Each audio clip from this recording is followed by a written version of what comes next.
Hi, my name is Todd Dutesman, and I'm not supposed to be here. I'm not supposed to be here because I'm supposed to be on the other side of the camera watching this.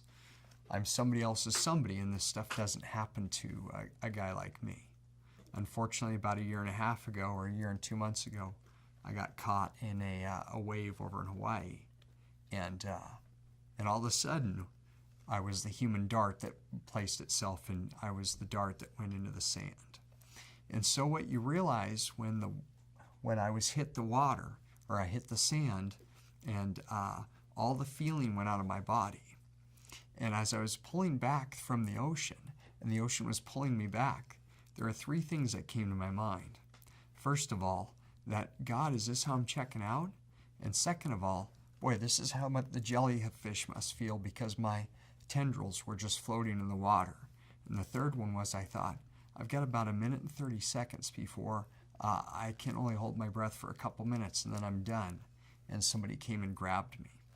And so what I discovered from that day is there's a song that I'm a Christian, and there's a song that says, when the music fades and all is stripped away, and I simply come, there's, you have nothing. And the only thing when I woke up in the hotel, or in the operating room at Maui General, I realized that everything is stripped away from you, and all you have is the human connection. Because really you're a slab of meat with a head. And the only thing that you have in this life is there's three things I want you to understand when we're done with this conversation, is that life is so precious. And number two is that we have a choice. And number three, I'm the same as you. I want to dance with my wife and hold the small of her back. I want to run with my kids and shoot baskets and wrestle with my cat and my dog. And those are things that are all very important. And life is so, so precious. And you don't realize until you have everything taken away and stripped away how precious life is. And then we all get a choice. We get the choice to make a decision whether, when a person comes in the room, whether it's the person that's doing the taking out the garbage, or the doctor or the nurse that comes in the room. You get a choice whether to affect that person's life in a positive way, and you get a choice to pet their soul and make it burn brighter, or you can jab it and stab it and make it burn not as bright and make it dimmer.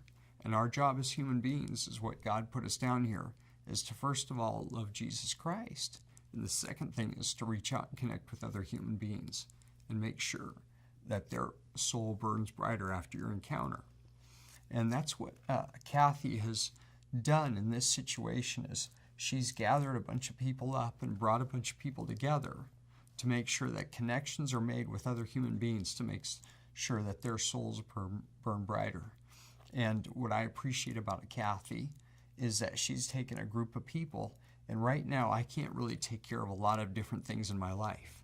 And what we're able to do with this group is make sure that people like me and make sure that people like senior citizens are able to be taken care of and have trusted resources that they're able to go and seek and connect with. And then those people are going to help those people.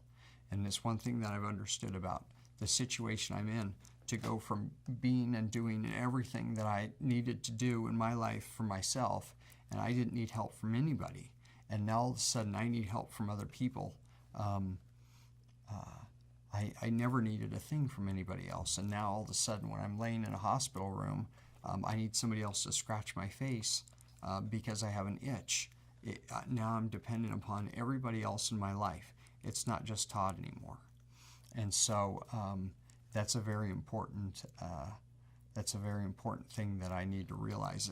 As soon as the accident happened, it's all about connections and who do I trust, and really nothing else. The Rolex, the really nice cars, and the houses that I had, none of those mattered. The only thing that mattered was the people in the room and the connections I made with people.